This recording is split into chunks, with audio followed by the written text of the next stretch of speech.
하나님 아버지, 어둠이 걷히고 새날의 빛이 다가오는 이 새벽, 우리 영혼의 첫 호흡으로 주님의 이름을 부르게 하시니 감사합니다. 오늘을 여는 이 거룩한 시간, 우리의 계획보다 훨씬 더 크고 선하신 뜻을 예비하신 주님을 신뢰합니다. 주의 인도하심을 따라 하루의 길을 걷기 원하오니 우리의 발걸음을 인도하여 주시옵소서. 하나님, 오늘 하루 우리가 주님의 영광을 드러내는 도구가 되기를 원합니다. 우리의 말 한마디, 표정 하나, 눈길과 손길, 그리고 모든 행동이 바르고 아름답게 하셔서 우리가 오늘 만나는 사람들에게 좋은 사람으로, 고마운 사람으로, 예수님을 닮은 사람으로 기억되게 하여 주시옵소서. 분주한 일상 속에서도 내면의 차분함을 놓치지 않기 원합니다.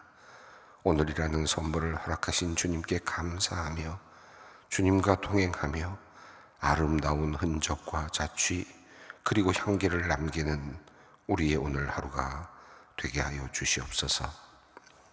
거룩하신 주님, 고난의 신비 속으로 들어가는 사순절을 지나며 우리의 영혼이 주님께로 더욱 가까이 나아가기 원합니다. 주님의 말씀을 더 깊이 묵상함으로, 그리고 주님과 나누는 더 깊은 기도의 시간을 통하여 우리의 시선이 세상의 화려함이 아닌 주님의 고난과 십자가를 향하게 하여 주시옵소서. 형식적인 경건의 모양이 아니라 우리 안에 숨어있는 교만과 탐욕, 미움과 무관심을 모두 비워내는 거룩한 시간이 되기를 기도합니다. 특별히 우리 마음속에 주인처럼 자리 잡은 재물과 돈의 위세를 몰아내는 은혜의 시간이 되게 하여 주시옵소서. 그리하여 십자가의 고난을 통과하여 부활의 영광으로 나아가신 주님처럼 우리도 사순절의 광야를 지나 새로운 생명으로 거듭나게 하여 주시옵소서. 역사의 주관자이신 주님, 정치적 대립과 이념 갈등이 깊어지고 서로를 향한 불신과 비난이 일상이 된 현실 속에서 나라의 기초가 흔들리지 않도록 주님께서 이 나라를 붙들어 주시기를 기도합니다. 나라의 위정자들이 대한민국이 지켜온 자유민주주의와 법치의 가치를 굳건히 수호하게 하시고 오직 국가의 안위와 민생의 안전을 최우선으로 생각하는 그 책임감으로 국정을 바르게 운영하게 하여 주시옵소서.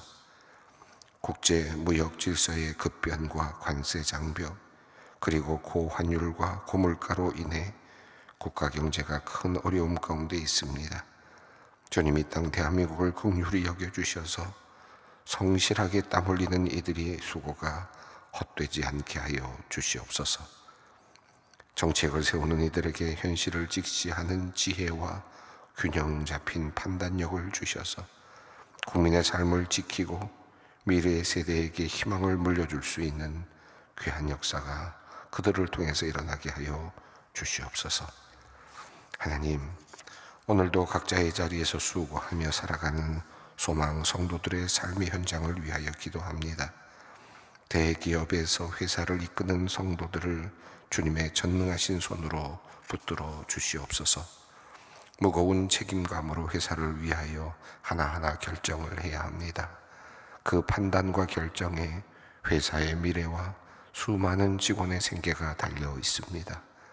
하나님, 빠르게 변화하는 글로벌 환경 속에서, 그리고 AI와 기술 혁신의 물결 속에서 바른 방향을 찾게 하시고 모든 상황을 잘 분석하고 분별할 수 있는 통찰력을 갖추게 하여 주시옵소서. 또한 빠른 결단력을 더하여 주셔서 중요한 기회를 놓치지 않는 은혜도 주님 허락하여 주시옵소서. 중소기업을 운영하는 성도들을 위하여 기도합니다. 자금의 흐름과 인력의 문제, 거래처와 시장의 변동성이라는 파도 속에서 하루하루를 긴장하며 버텨가고 있습니다.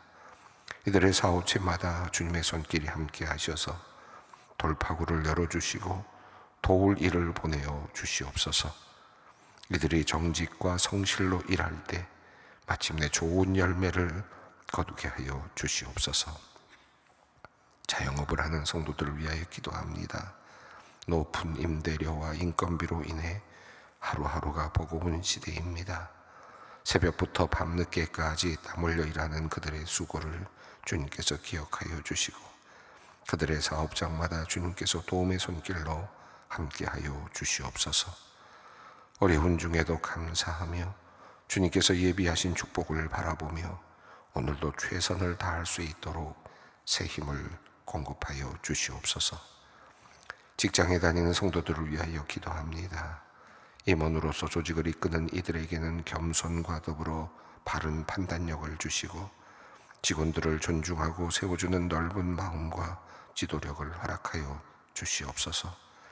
직원의 자리에서 일하는 이들에게는 맡겨진 일들을 성실하게 감당할 수 있는 능력 주시고 직장 내 경쟁과 스트레스 속에서도 평안과 자부심을 잃지 않게 하여 주시옵소서. 하나님, 우리의 일터가 단순히 돈을 버는 공간이 아니라 주님께서 맡겨주신 사명을 감당하는 귀한 소명의 자리이며 선교지임을 늘 기억하기를 원합니다. 회의하는 순간에도, 보고서를 작성하는 순간에도, 환자를 진찰하는 순간에도, 고객과 만나는 시간에도 우리의 모든 모습 속에 그리스도의 향기가 묻어나게 하여 주시옵소서. 치유의 하나님, 오늘 유방암 수술을 받는 성도님을 주님의 손에 의탁합니다. 작년 6월 가장 행복해할 결혼 준비 중에 암을 발견하여 지금까지 눈물로 견디며 기도로 준비해온 귀한 딸입니다. 수술의 여러 불확실한 상황 앞에서 절대로 두려워하지 않게 하시고 창조주 하나님의 세심한 그리고 세밀한 손길에 모든 것을 내어 맡기게 하여 주시옵소서. 의료진의 진단과 수술이 적확하게 하셔서 암이 뿌리까지 모두 깨끗이 제거되게 하여 주시옵소서. 부작용과 감염의 위험으로부터 철저히 보호하여 주시고 수술 후 가장 아름다운 모습으로 회복되는 기적을 주님 허락하여 주시옵소서. 이제 말씀 앞으로 나아갑니다. 오늘 선포되는 말씀이 우리 안에 잠든 믿음을 깨우게 하시고 메마른 심령에 새 숨을 불어넣는 생명의 말씀 되게 하여 주시옵소서. 우리 주 예수 그리스도의 이름으로 기도드리옵나이다. 아멘. 오늘의 말씀입니다. 이사야서 2장 12절로 22절 말씀입니다. 이사야서 2장 12절로 22절까지 말씀을 함께 봉독하겠습니다. 대저 만군의 여호와의 날이 모든 교만한 자와 거만한 자와 자고한 자에게 임하리니 그들이 낮아지리라. 또 레바논의 높고 높은 모든 백향목과 바산의 모든 상수리 나무와 모든 높은 산과 모든 솟아오른 작은 언덕과 모든 높은 망대와 모든 견고한 벽과 타시스의 모든 배와 모든 아름다운 조각물에 임하리니 그날에 자고한 자는 굴복되며 교만한 자는 낮아지고 여호와께서 홀로 높임을 받으실 것이요 우상들은 온전히 없어질 것이며 사람들이 하멸과 토굴로 들어가서 여호와께서 땅을 진동시키시려고 일어나실 때에 그의 위엄과 그 광대하심의 영광을 피할 것이라. 사람이 자기를 위하여 경배하려고 만들었던 은우상과 금우상을 그날에 두더지와 박쥐에게 던지고 아멸과 외박한 바위 틈에 들어가서 여호와께서 땅을 진동시키려고 일어나실 때에 그의 위엄과 그 광대하심의 영광을 피하리라. 너희는 인생을 의지하지 말라. 그의 호흡은 코에 있나니 생활자가 어디 있느냐. 우리가 이사야서를 이제 시작하고 한 주를 보내고 있습니다. 긴 이사야서의 말씀인데 처음 시작은 하나님께서 애타게 마치 억울한 사람처럼 그렇게 애타게 부르짖는 그런 모습으로 시작이 되었습니다.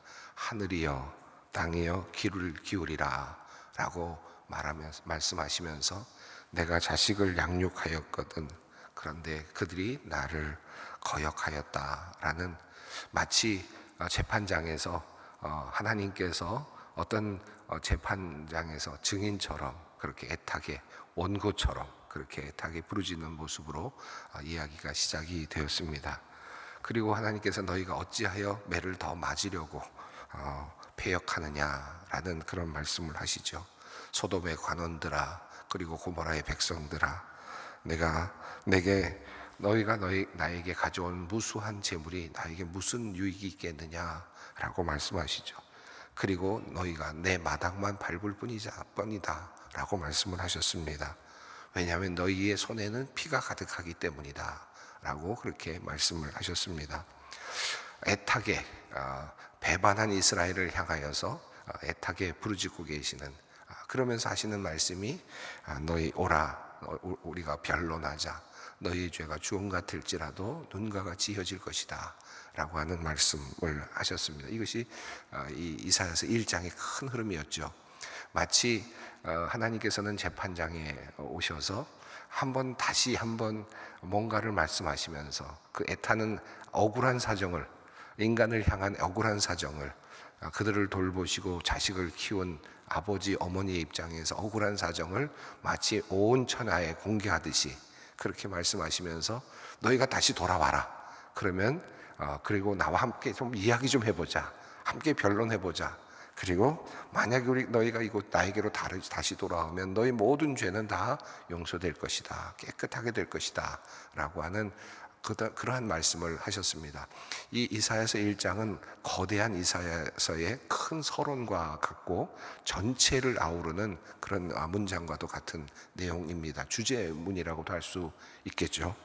그렇게 시작된 이사야서의 말씀, 오라 변론하자.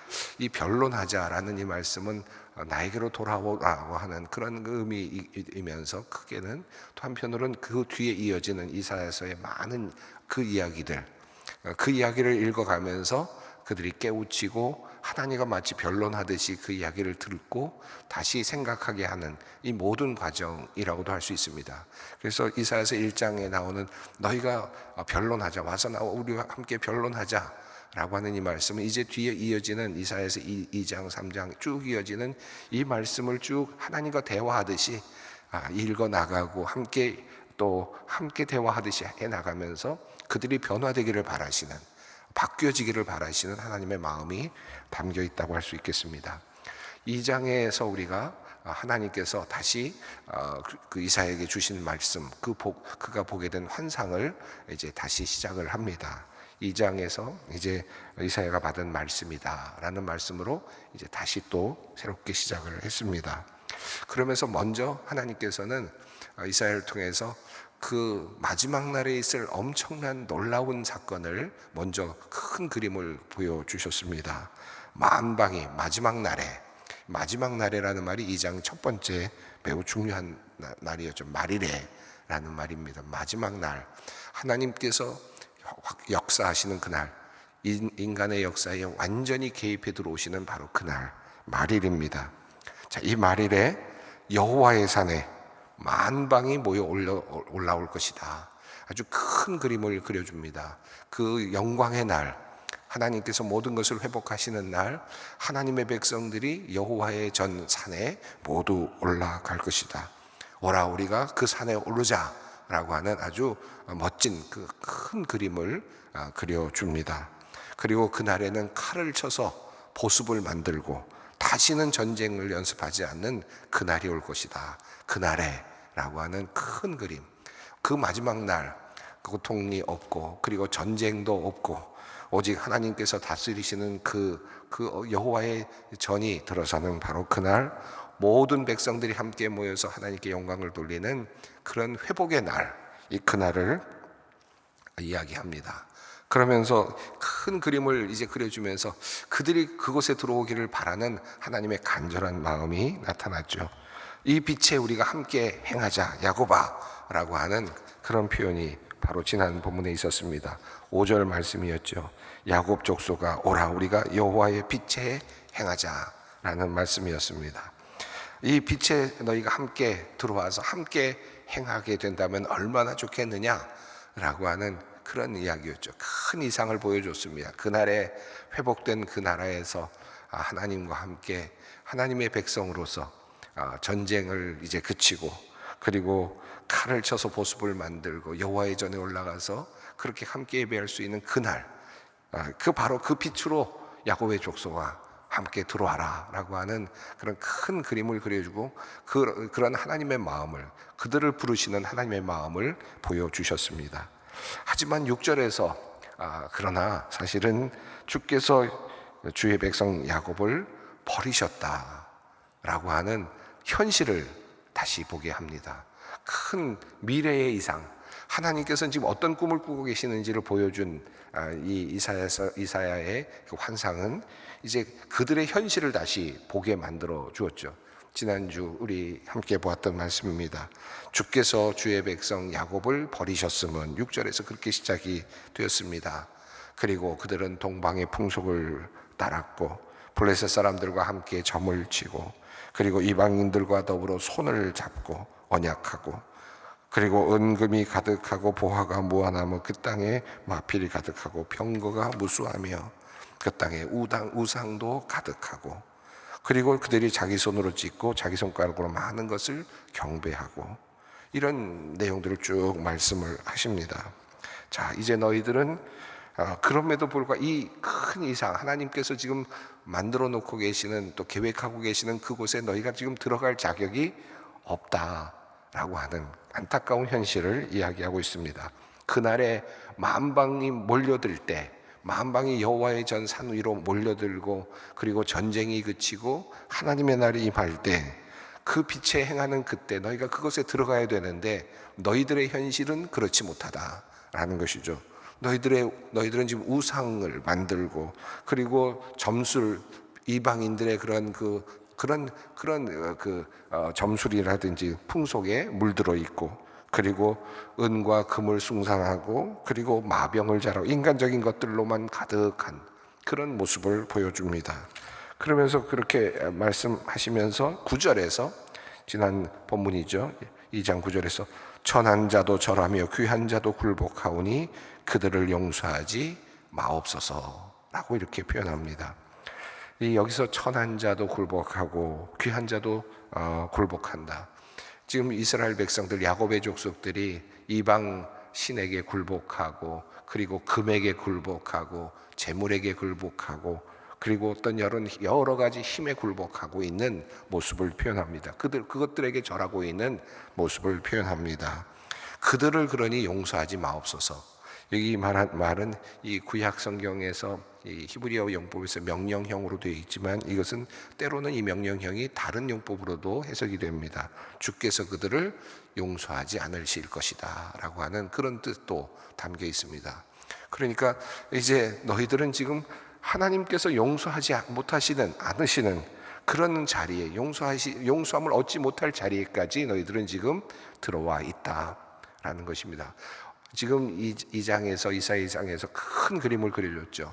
그날에 있을 영광스러운 모습을 보여줬습니다. 그런데 오늘 너희들의 현실은 그 영광스러운 자리에 들어갈 수 없는 형편이 되어 있다. 너희들의 처지를 지금 알아야 한다라고 하는 것입니다. 자, 그러면서 이제 이야기가 시작이 되는데, 그날로 시작된 이 장의 앞부분, 그날의 앞부분에서 그날은 어떤 날입니까? 만방이 여호와의 전 산에 올라가고, 그리고 함께 예배하고, 그리고 전쟁이 그치는, 그리고 칼을 쳐서 보습을 만드는 그와 같은 그런 기쁨의 날, 영광스러운 날이 그려졌다면, 그런데 이제 이스라엘의 현실 때문에 일어나는 그들의 마지막 같은 날, 그 같은 날에 그들은 어떻게 해야 되는지를 보여줍니다. 그것이 바로 지난번 읽었던 말씀 마지막 절에 있었던 내용이죠. 10절 11절이었습니다. 너희는 바위 틈에 들어가며 진토에 숨어 여호와의 위엄과 그 광대하심의 영광을 피하라. 그날에 눈이 높은 자가 낮아지며 교만한 자가 굴복되고 여호와께서 홀로 높임을 받으시리라.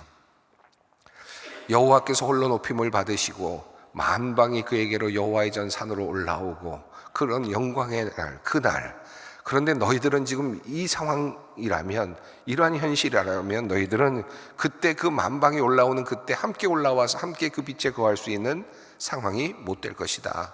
그죠? 너희들의 운명은 그날에 어떻게 될 것이냐? 너희들은 바위 틈에 숨는 상황이 될 것이다. 그리고 진토에 숨어서 여호와의 그 영광을 피해야 하는, 도망가야 하는 그와 같은 상황이 될 것이다.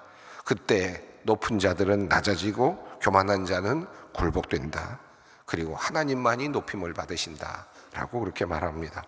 자, 이렇게 이야기가 시작된 내용이 이제 오늘 본문으로 이어지는데요. 오늘 본문은 그 10절과 11절에 있었던 내용이 계속 연결되면서 같은 맥락 안에서 이제 여호와의 날, 이스라엘 백성들이 당할 그 부끄러움에 대한 이야기를 말하고 있습니다. 하나님을 버리고 하나님의 그 커다란 멋진 그들을 향한 그 계획을 잊어버리고 그저 이방신을 따라가면서 그리고 금과 은을 숭상하면서 살아왔던 그들이 마침내 마지막에 당할 그들의 현실, 그들의 상황을 다시 한번 그려주고 있습니다. 자, 12절 말씀을 읽습니다. 대저 만군의 여호와의 날이 모든 교만한 자와 거만한 자와 자고한 자에게 임하리니 그들이 낮아지리라. 자, 그날에라고 시작했던 이 2장 앞부분에서 이제 하나님의 영광의 날, 그런데 여기서 그날은 이제 그들에게 죄를 짓고 하나님을 멀리 떠났던 그들에게는 그날이 어떤 날입니까? 징벌의 날, 그리고 심판의 날이 됩니다. 여기서 그날로 시작됐던 날이 12절에서는 보다 더 명료하게 여호와의 날이라는 말씀으로 명료하게 다시 짚어집니다. 이 여호와의 날은 어떤 날입니까? 하나님께서 역사에 직접 개입해 들어오시는 그날이죠. 이 날은 매우 이중적 또는 삼중적인 다중적인 의미가 들어 있습니다. 우선 이 여호와의 날이라고 지금 명명되고 있는 이 날은 역사적으로 보면 아주 가깝게는 그들에게 닥칠 아수르의 공격 그리고 바벨론의 공격이죠. 그들이 역사에서 예루살렘이 멸망하게 되는 바로 그 날, 이스라엘 백성들이 포로로 잡혀가게 되는 바로 그날, 바로 그날은 높은 자들이 낮아지고 그리고 그들은 하나님의 심판을 경험하게 될 것입니다. 가까운 미래입니다. 그래서 여기서 우선적으로 그들은 지금 이사야가 말하고 있는 이 여호와의 날은 가깝게는 아수르를 통해서 바벨론을 통해서 그 나라가 멸망하게 되는 직접적인 1차적인 하나님의 심판의 역사를 우선 이야기하고 있죠. 또 그러나 이 여호와의 날은 단순하게 아수르와 그리고 바벨론의 포로로 잡혀가고 멸망하는 그 이야기를 하고 있지 않죠. 만약에 그렇다면 오늘 우리가 이 말씀을 하나님의 말씀으로 읽으면서 우리에게 적용할 이유는 없을 겁니다. 이 말씀이 우리에게 또 의미가 있는 것은 이 여호와의 날은 마지막 날이죠. 이 역사의 마지막 날입니다.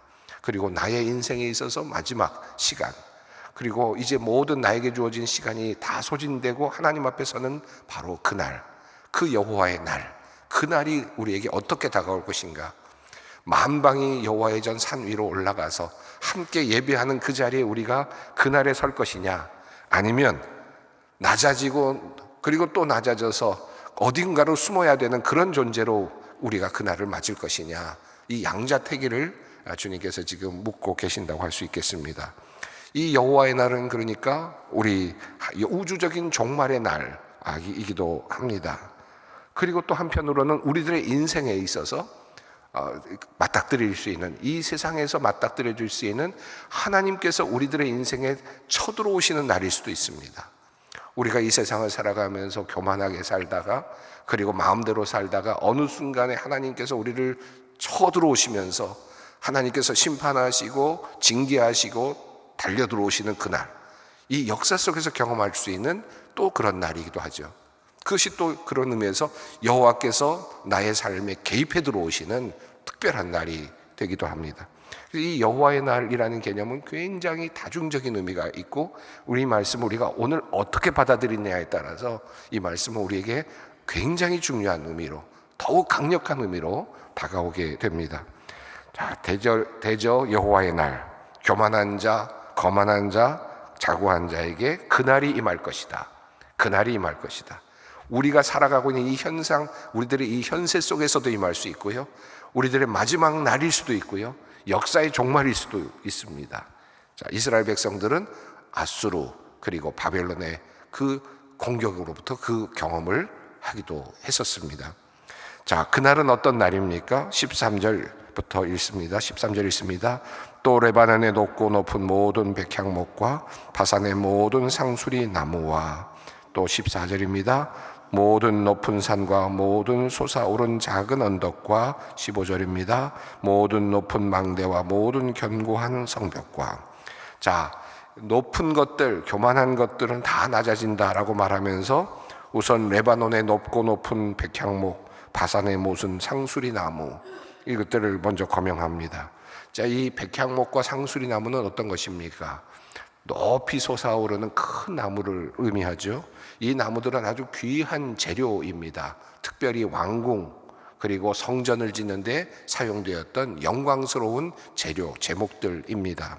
자, 결국은 이것은 한편으로는 모든 인간이 세워놓은 멋진 건축물들을 포함하는 표현이라고도 할 수 있겠습니다. 자, 백향목들이 지금 어디 들어가 있습니까? 왕궁의 기둥이 되어 들어가 있고요. 그리고 상수리 나무와 백향목들이 어디에 또 들어가 있습니까? 성전을 짓는 그곳에 아주 우뚝 서 있습니다. 위용을 자랑하죠. 멋진 인간의 건축물들입니다. 자, 그런 곳에 이제 하나님의 날, 여호와의 날이 임한다는 겁니다. 14절 15절은 높은 산과 높은 작은 언덕, 높은 망대와 견고한 성벽들, 이것은 여러 가지 군사적인 요새를 만들어 놓은 그들의 어떤 하나의 장소들을 표현할 수도 있겠습니다. 높은 산에 군사들이 자리하고 있고 높은 망대 위에서 망을 보고 있습니다. 또 16절입니다. 다시스의 모든 배와 모든 아름다운 조각물에 임하리니. 당시에 우시아 시대에는 이스라엘이 매우 번성했던 시기였습니다. 경제가 매우 활발했는데, 경제 활동이, 농업도 발달했지만 무역 활동도 매우 강력하게 이루어졌던 때였습니다. 다시스로 가는 배는 어떤 겁니까? 무역 활동을 하고 있으면서 경제 활동을 하고 있는 상업적인 그런 성공, 그리고 그것으로 인해서 만들어진 조각물들, 사치품들. 자, 이 모든 것들이 이제 그곳에 여호와의 날이 임할 것이다. 우리가 풍요하다고 생각하는 이 많은 것들, 우리가 이루었다고 생각하는 바로 그 자리에 여호와의 날이 임할 것이다. 17절 한번 읽습니다. 그날에 자고한 자는 굴복되며 교만한 자는 낮아지고 여호와께서 홀로 높임을 받으실 것이요. 이 17절은 앞서 금요일 읽었던 11절 말씀과 동일한 말씀이 반복되면서 이것이 후렴구처럼 그렇게 연결이 되고 있습니다. 그날에 여호와의 날, 교만한 자는 낮아질 것이다, 굴복될 것이다 라고 하는 이 말씀. 자, 우리가 만들어 놓고 있는 큰 우리들의 업적들, 바로 그 자리에 여호와의 날이 임한다면 어떻게 될 것이냐 라고 하는 질문을 오늘 본문이 우리에게 하고 있습니다. 예, 오늘 이 말씀을 읽고 또 뒤에 있는 말씀 우리가 다음에 좀 더 함께 살펴보겠는데, 여호와의 날, 그 날이 나에게는 어떤 날이 될 것인가? 하나님의 그 거룩하신 그 산 위에 올라가는 그 날이 될 것인가? 아니면 그 구멍으로 들어가고 낮은 곳으로 숨어 피해 들어가는 가야만 하는 부끄러운 날이 될 것인가? 주님께서는 오늘 우리들의 현실을 물어보고 계십니다. 이제 그 하나님의 물음에 스스로 한번 대답하고 또 다시 우리를 점검하는 그런 오늘 하루가 되기를 바랍니다. 함께 기도하겠습니다. 하늘에 계신 우리 아버지, 아버지의 이름을 거룩하게 하시며 아버지의 나라가 오게 하시며 아버지의 뜻이 하늘에서와 같이 땅에서도 이루어지게 하소서. 오늘 우리에게 일용할 양식을 주시고 우리가 우리에게 잘못한 사람을 용서하여 준 것 같이 우리 죄를 용서하여 주시고 우리를 시험에 빠지지 않게 하시고 악에서 구하소서. 나라와 권능과 영광이 영원히 아버지의 것입니다. 아멘.